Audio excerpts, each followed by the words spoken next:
Bueno, hoy vamos a hablar del manejo inicial del paciente politraumatizado y para eso vamos a empezar con una definición que dice, como tienen ahí en la pantalla, el paciente politraumatizado es aquel que presenta lesiones a consecuencia de un traumatismo que afectan dos o más órganos, o bien aquel que presenta al menos una lesión que pone en peligro su vida. ¿Sí? Esta es una de las definiciones. También podríamos decir que es un politraumatismo en pediatría. Y entonces podemos decir que un politraumatismo en pediatría se define por la presencia de dos o más lesiones traumáticas, como vimos recién, o al menos de dos lesiones severas en la cabeza de nuestro paciente, el tórax o el abdomen, o una de ellas asociada a la lesión de algún tipo de extremidad. O si una pone en peligro la supervivencia del niño, o existe un riesgo de secuela grave. También tenemos que tener en cuenta que los traumatismos son la primera causa de muerte o incapacidad infantil, que el 85% se deben a traumatismos en el cráneo, el 41% a la pelvis y a miembros, que el 27% de este tipo de traumatismos corresponden a la parte torácica, el 19% se alojan en el abdomen y el 9% en el cuello. Existen otros tipos también de, de traumatismos que están asociados a lesiones, el 40% de lesiones externas por tránsito vehicular, que el 15% pertenecen a ahogamientos, 14 a lesiones intencionadas. También hay un porcentaje que tiene que ver con intoxicaciones, otro que corresponde a quemaduras y caídas, que están aproximadamente cada una de ellas en el 4%, y un 16% a otro tipo de lesiones o de accidentes. ¿Cuáles son los factores de riesgo asociados a todo este tipo de traumatismos? El sexo masculino generalmente tiene mayor tendencia, la situación socioeconómica también es un factor de riesgo, y la edad, los lactantes y adolescentes, de acuerdo a la etapa, tienen diferentes tipos de factores de riesgo. Vamos a pasar a la otra.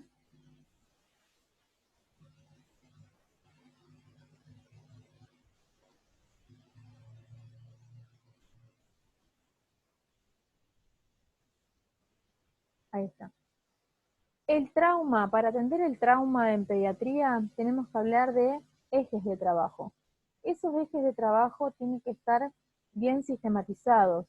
¿Y cómo van a estar sistematizados este tipo de trabajos? Primero, que es crucial considerar la falta de atención adecuada de emergencia prehospitalaria y hospitalaria, y la escasez de capacitación específica en trauma en los equipos de salud.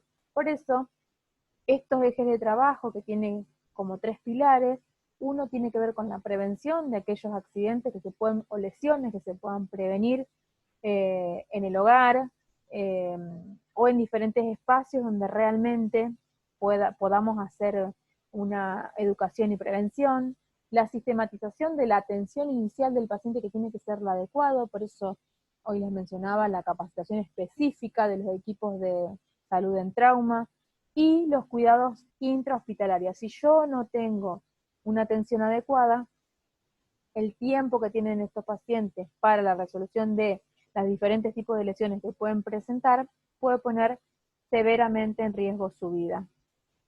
¿Cuáles son las etapas que están vinculadas con la mortalidad? Yo acá las dividí en tres, y podemos hablar primero como de una etapa inicial y de prevención, que este tipo de etapa podría llegar a contener las lesiones masivas y graves del sistema nervioso central, las lesiones que puede haber en grandes vasos, el hígado y el vaso.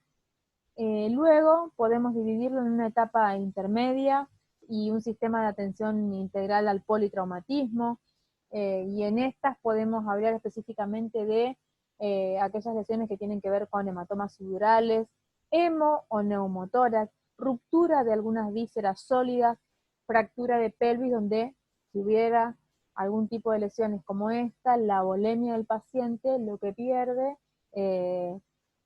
tenemos poco tiempo para poder hacer una buena atención y reposición de esta volemia. Y una etapa tardía, donde la calidad y la rapidez de las medidas de resucitación iniciales son fundamentales. ¿Por qué? Porque el paciente puede presentar muchas veces sepsis y disfunción de múltiples órganos.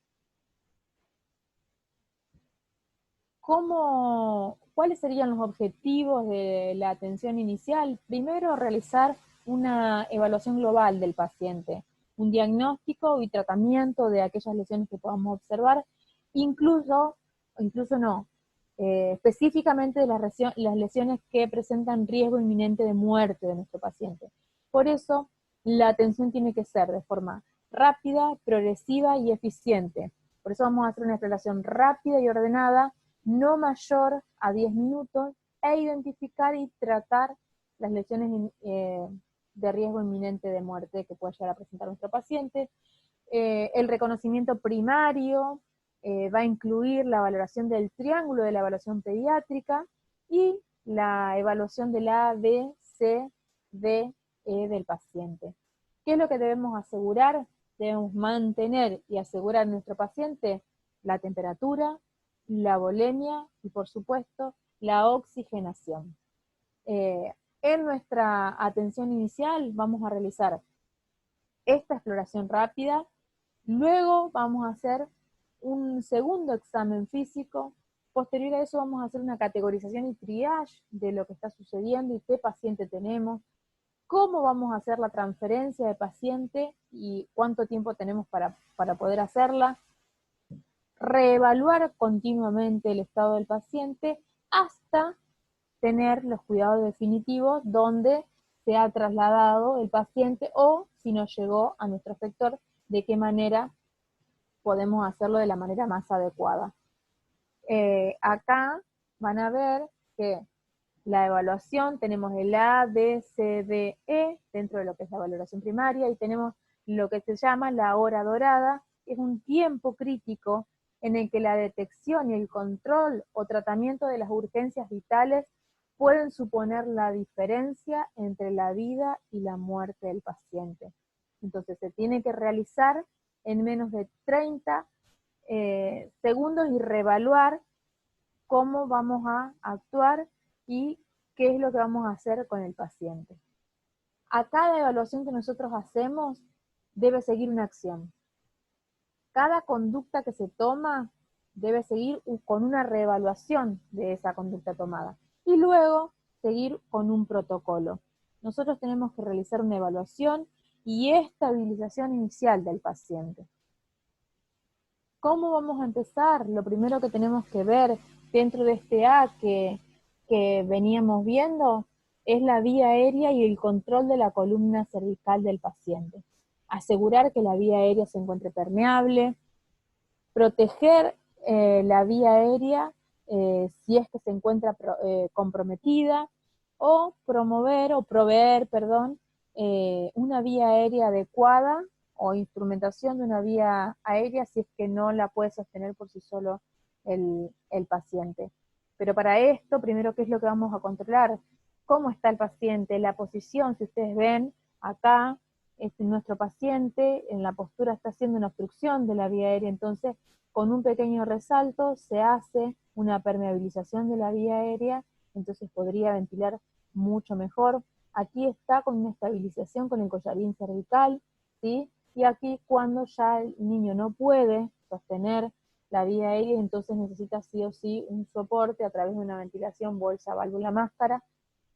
Pero antes de todo esto, vamos a observar y a ver, el paciente grita, llora, habla, presenta afonía, está difónico, está cianótico, presenta depresión de la conciencia, siempre va a depender de la edad también, si puede respondernos o no, porque si es un bebé, entonces vamos a tener que valorarlo de otra manera.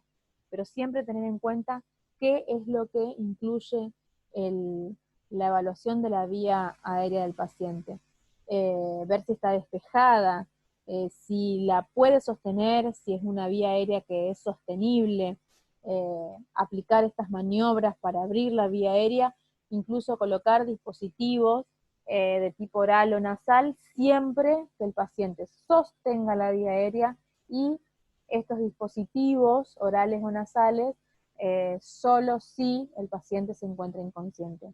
Si no es posible mantener la vía aérea y es insostenible, entonces realizaremos ventilación con bolsa, válvula, máscara, o el médico realizará la colocación o intubación eh, con tubo, o en su defecto, ya cuando no se puede, una cricotirotomía se le podría llegar a realizar a nuestro paciente. La columna cervical, en todo paciente traumatizado, siempre se debe sospechar firmemente la existencia de una lesión vertebral hasta que no se demuestre lo contrario. Por eso, nos vale prevenir y la colocación de el collarín.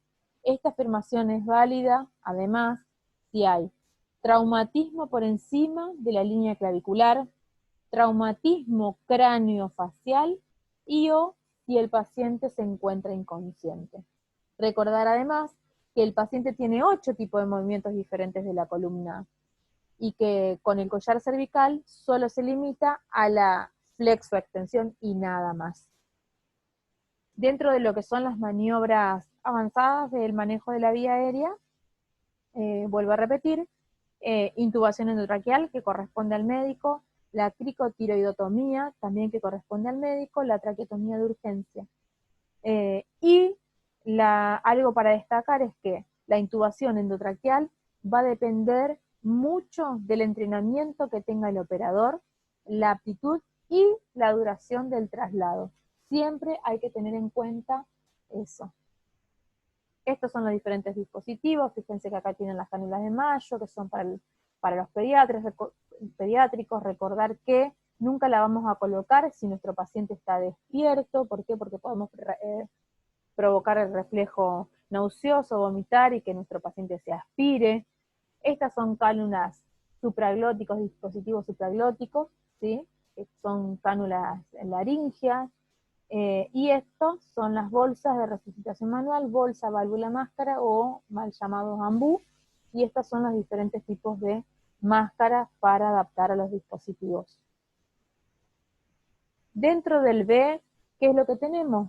La ventilación con control de riesgo de lesiones, ¿sí? La ventilación con control de lesiones con riesgo inminente de muerte. Y lo que deberíamos controlar acá es la buena ventilación de nuestro paciente.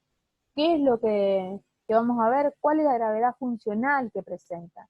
Si hay lesiones con riesgo inminente de muerte, con riesgo potencial o escaso riesgo de muerte, entonces eso va a modificar la atención que nosotros vamos a tener que brindar u ofrecer. Siempre, siempre, en cualquiera de los casos, ¿qué es lo que vamos a evaluar? La frecuencia respiratoria del paciente, el esfuerzo respiratorio si presenta o no presenta, la expansión torácica si es simétrica o no simétrica, la auscultación, cómo se encuentran en sus pulmones, el color, la saturometría y si hay presencia o no de ruidos cardíacos. Las lesiones que pueden impedir la ventilación del paciente pueden ser un trauma cráneoencefálico con un Glasgow menor a 9, lesiones de la médula espinal por encima de C4, lesiones en el tórax con riesgo inminente de muerte. Cuando hablamos nosotros de las lesiones de riesgo inminente de muerte, estamos hablando de aquellas lesiones como pueden llegar a ser el neumotórax abierto o aspirativo, el neumotórax a tensión, el hemotórax masivo, puede haber contusión pulmonar bilateral, tórax inestable o bolet costal, taponamiento cardíaco, hipertensión intracraneal. Entonces, importante poder detectarlo, atenderlo y entender que esto compromete severamente a nuestro paciente y que si no atendemos la causa y no podemos diagnosticarla, no se puede diagnosticar rápidamente, el paciente corre riesgo de muerte. ¿Qué vamos a valorar en el C? El C es la circulación. Vamos a controlar y observar si hay presencia o no de hemorragias externas, vamos a descartar si hay hemorragias internas, y acá lo que se debe hacer fuertemente es diagnosticar y tratar el shock, y primero determinar cuál de tipo de shock es, si es un shock hipovolémico, si es un shock cardiogénico, si es obstructivo o distributivo. ¿Cómo vamos a hacer esto? Vamos a evaluar la frecuencia cardíaca del paciente, si hay presencia o no de pulsos centrales y periféricos, si hay perfusión periférica, y con eso ¿cómo lo vamos a observar? Con la temperatura, el relleno capilar, el color que presenta el paciente de la piel y la tensión arterial. Dentro del C también tenemos que controlar las hemorragias externas, que es muy importante. En este tipo de valoración, la hipovolemia es la causa más común de shock en el niño, pero para tener en cuenta, la caída de la tensión arterial es una respuesta tardía. ¿Cuáles son las lesiones que podrían llegar a provocar una hemorragia y provocarle una lesión importante a nuestro paciente y una hemodinamia, una inestabilidad hemodinámica? Lesiones de grandes vasos cuando observamos, vamos a observar una hemorragia externa importante, la lesión también de grandes vasos de forma interna, la cavidad sería cerrada porque sería abdominal o torácica, los traumas de abdomen con lesión de vísceras sólidas, como por ejemplo el hígado, el vaso, y la fractura de pelvis cuando se torna inestable también. ¿Qué es lo que sucede o qué es lo que puede pasar en este tipo de lesiones que mencioné recién? Que se puede llegar a perder el 50% de la volemia en 3 horas. ¿Cómo podríamos diagnosticar o valorar el shock del paciente? ¿Cómo lo podemos clasificar según la causa? El shock hipovolémico lo podemos, la causa podría llegar a estar dada por las hemorragias internas o externas, y también por pacientes con quemaduras. Shock cardiogénico podría estar asociado a la contusión del miocardio. Un shock obstructivo, podemos hablar de neumotórax masivo, neumotórax a tensión o taponamiento cardíaco también. Y el shock distributivo podría llegar a darse por una lesión de la médula espinal. ¿Qué decisión tomamos acá? ¿Qué hacemos? ¿Qué acceso vascular colocamos? Cuando el paciente está con un shock compensado, vamos a colocar, como protocolo debería ser, acceso venoso periférico corto y de buen calibre para poder hacer la reposición de líquidos necesaria. Y el lugar de acceso que coloquemos será el que resulte más fácil, el lugar más fácil y accesible para colocar. Y también va a depender de la destreza y del tiempo que nos lleve llevar al paciente hasta el lugar, el traslado del paciente. ¿Qué acceso vascular elegimos cuando el paciente se encuentra descompensado o en una parada cardiorrespiratoria? Primero, que el retraso para establecer un acceso vascular puede ser mortal para el niño. Las demoras se pueden evitar mediante el uso de una vía intraósea. Entonces ahí las decisiones se tienen que tomar prontamente y no demorar ni empezar a encuriar al paciente, porque todo lo que nosotros tardemos es tiempo que pierde el paciente en su recuperación. Además, dentro de lo que es el C, está la reposición de líquidos, que generalmente empezamos con cristaloides, con solución fisiológica o Ringer lactato.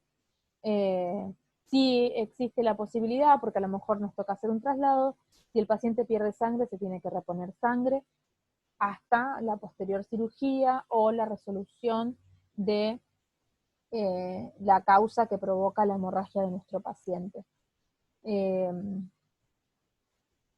Dentro de lo que es la valoración, dentro del D, hablamos de específicamente la valoración neurológica, el estado de conciencia del paciente, y qué es lo que vamos a ver acá dentro del nivel de conciencia, cómo está el paciente, si está alerta, si responde a órdenes verbales, si no presenta respuesta, y la escala de coma de Glasgow, que está para la parte pediátrica, sí que está modificada para la parte pediátrica. ¿Qué vamos a observar también acá? Las pupilas del paciente, si está como en el estado 1, que las pupilas están mióticas, en el 2, que las pupilas se encuentran midriáticas, en el 3, que las pupilas presentan una miosis, o en el 4, que presenta una anisocoria. ¿Qué es lo que tenemos y podemos descartar acá, de acuerdo a cómo están las pupilas del paciente? Que hay una lesión medular, y luego también algo que podemos hacer para valorar el estado de conciencia de nuestro paciente es realizar una glucemia. Si es que tenemos la posibilidad de hacerlo, deberíamos valorar la glucemia del paciente y manejar la escala de Glasgow. Recordar también que un Glasgow menor a 8, el paciente no sostiene la vía aérea, entonces requiere de instrumentación de la misma. El E tiene que ver con la exposición, ¿sí? Cuando hacemos la evaluación, ver la exposición del paciente, qué es lo que deberíamos hacer acá, quitar la ropa, efectuar un examen completo, evitar, por supuesto, la hipotermia, ir descubriendo por partes el paciente para ir observándolo, y como alerta, recordar que el 50% de las probabilidades de las lesiones se encuentran en el dorso del paciente, por eso es importante, muy, muy importante, si el paciente puede, o rotarlo en bloque, pero observar el cuerpo completo del paciente para detectar posibles lesiones. Dentro de la atención inicial, en cada paso siempre debemos evaluar, actuar y nuevamente reevaluar por si nos falta algo o por si algo de las decisiones que se han tomado no están funcionando. Dentro del examen o reconocimiento secundario, vamos a realizar un examen de cabeza a pies. También hay una mnemotecnia que tiene que ver con los antecedentes del paciente, que se llama sample, que en la S es de signos y síntomas, cómo está, si el paciente tiene alergia o no, a fármacos o algún otro tipo de alergia, si ha tomado medicamentos, cuáles son los antecedentes personales que tiene, si tiene alguna patología anterior, cuál fue su última ingesta, si alguien nos puede decir cuál fue su última ingesta, y algún evento relacionado con la manifestación que se encuentra presentando en este momento. Los signos vitales que vamos a ver, cómo está la frecuencia respiratoria, el pulso, el color, la temperatura y la condición de la piel, cómo está el relleno capilar en los lactantes y niños, las pupilas cómo están, la tensión arterial, la saturometría de oxígeno, si el protocolo lo indica o no, y siempre reevaluar el A, B, C. Siempre se debe reevaluar, siempre. ¿Qué es lo que se pretende con el segundo examen físico? Que el paciente logre mantener en estado de suficiencia sus sistemas fisiológicos esenciales, y por eso lo de la reevaluación, vía aérea permeable y suficiente, que hemodinámicamente el paciente se encuentre lo más compensado que se pueda, sin deterioro progresivo del sistema nervioso central, y que dentro de las posibilidades el paciente se encuentre normotérmico. Hay algo que también es importante conocer y que tiene que ver con el índice del trauma pediátrico, que es una valoración sencilla, es simple de utilizar, evita pérdidas innecesarias de tiempo y esfuerzo, que además racionaliza la utilización de recursos humanos, permite una derivación inteligente hacia el centro que corresponda al paciente, necesita ser integrado el criterio clínico quirúrgico y que no suplanta nunca a un juicio médico. Pero sí es importante entender que este índice de trauma pediátrico es un sistema de categorización que se basa en el análisis de los patrones de las lesiones, que predice gravedad de estas lesiones que puede llegar a presentar el paciente, y que se tiene en cuenta 6 componentes.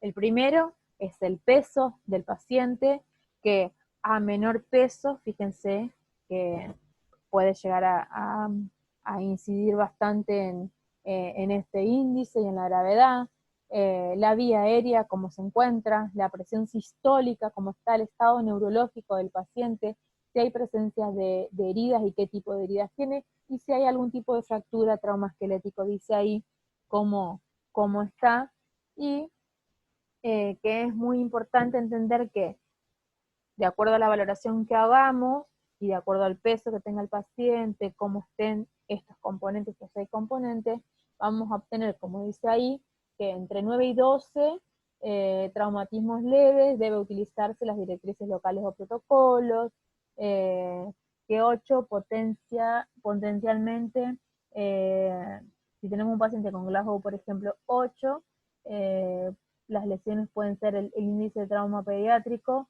mortal, y que sugiere la necesidad de la derivación a un centro traumatológico que lo puedan asistir correctamente, de 0 a 5 que el peligro de vida del paciente, y necesita un centro, por supuesto, de trauma, y que, bueno, el 0, si nos da 0, el transporte suele ser mortal. Entonces tiene que ver con los grados de este índice y la severidad en la atención del paciente, y la rapidez, perdón, con la que se tenga que atender al paciente.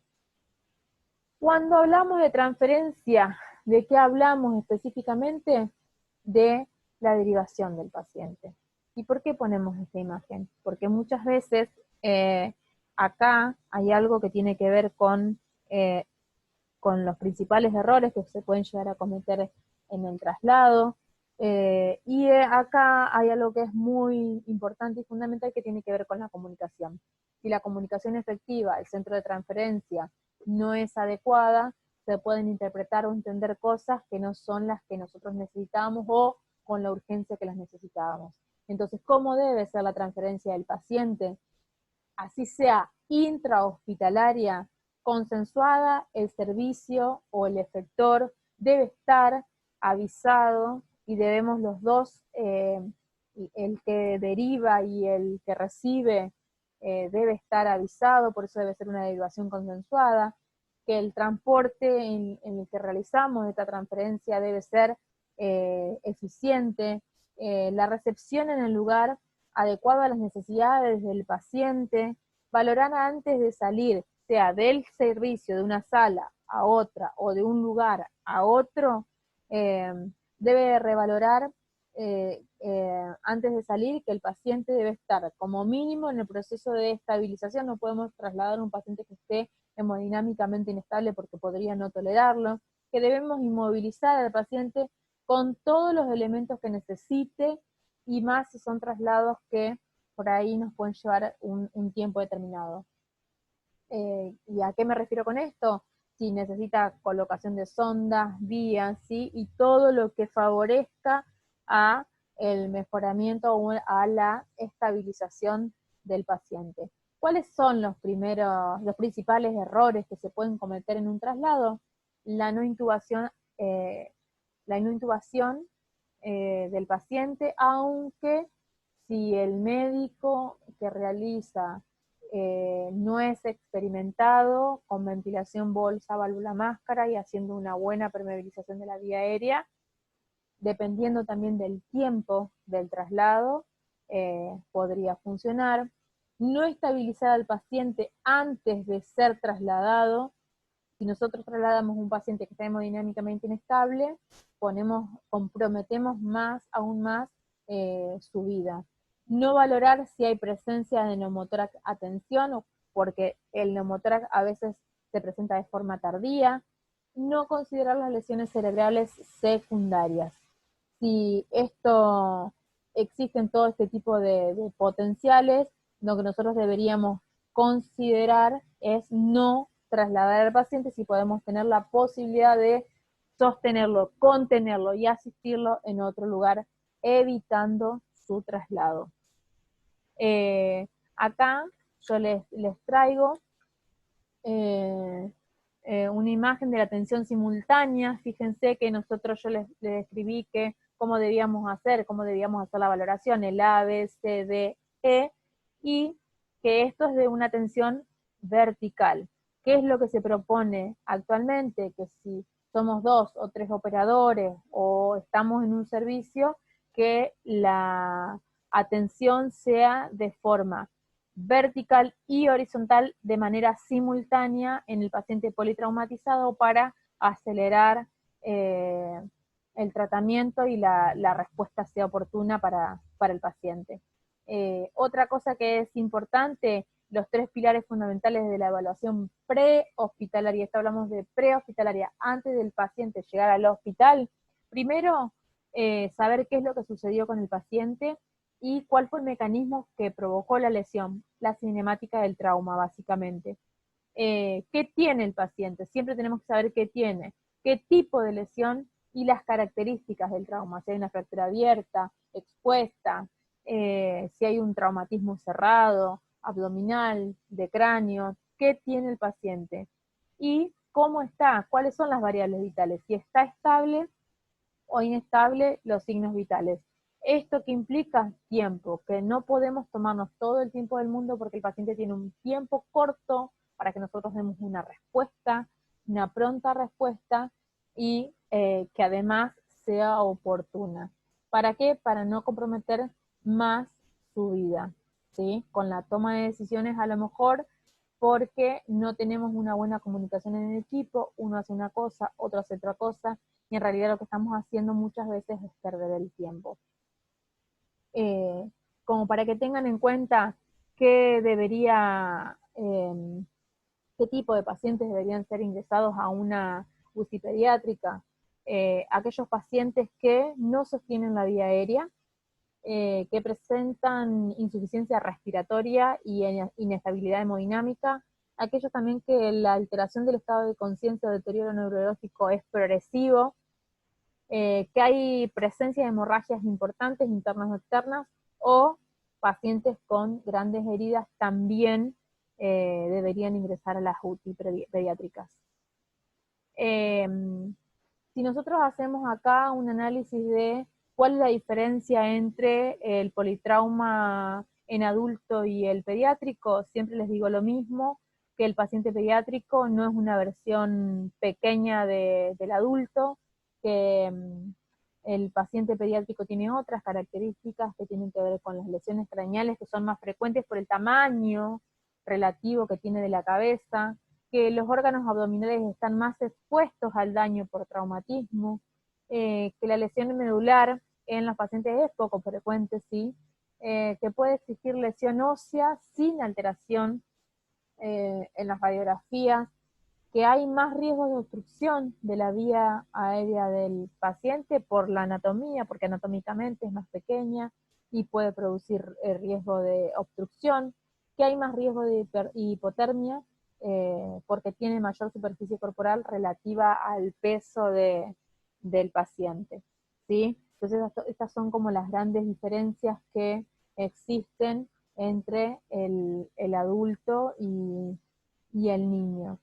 ¿Qué debemos hacer como medidas de prevención y prevención primaria? La prevención primaria debería ocuparse de evitar la producción de traumatismos, ¿sí? Trabajar fuertemente en ello. Como prevención secundaria, podríamos decir que consiste en asegurar que durante la ocurrencia de la lesión, el paciente o el niño tenga la protección necesaria y adecuada para disminuir y mitigar aquellas consecuencias que tuvo respecto de la lesión, y en la etapa tardía lograr que el niño lesionado sea atendido de manera eficiente y eficaz para permitir la máxima sobrevida con el mínimo de secuelas posibles, permitiendo su reinserción social o laboral en un futuro. ¿Qué necesitamos nosotros para conseguir todo esto que es muy complejo y para realizar una atención exitosa? El trabajo en equipo. Nosotros como individualidades no podemos hacer demasiado, se pierde mucho tiempo y el paciente cada vez que tomamos decisiones por separado es tiempo valioso para la atención de nuestro paciente. Entonces la atención tiene que ser un trabajo en equipo, coordinado, con comunicación efectiva, cerrada. ¿Qué significa comunicación cerrada y efectiva? Que si alguien da una indicación a un miembro del equipo, ese otro miembro del equipo debe recibir esta información y cerrarla de manera tal que no se vuelva a realizar por error la misma indicación dada. A esto voy a hacer mención, por ejemplo, cuando muchas veces somos 2 o 3 enfermeros y se da la indicación y dicen, realicen un antibiótico, y entonces todos salimos a preparar lo mismo, o coloquen una vía periférica y todos vamos corriendo a buscar para hacer la vía periférica. Entonces ahí perdimos el tiempo valioso que el paciente necesitaba a lo mejor para uno preparar la vía periférica y el otro empezar a preparar los cristaloides para empezar a expandir al paciente. Entonces el trabajo en equipo, la comunicación cerrada, debe ser fundamental. Es fundamental para que la atención del paciente sea exitosa.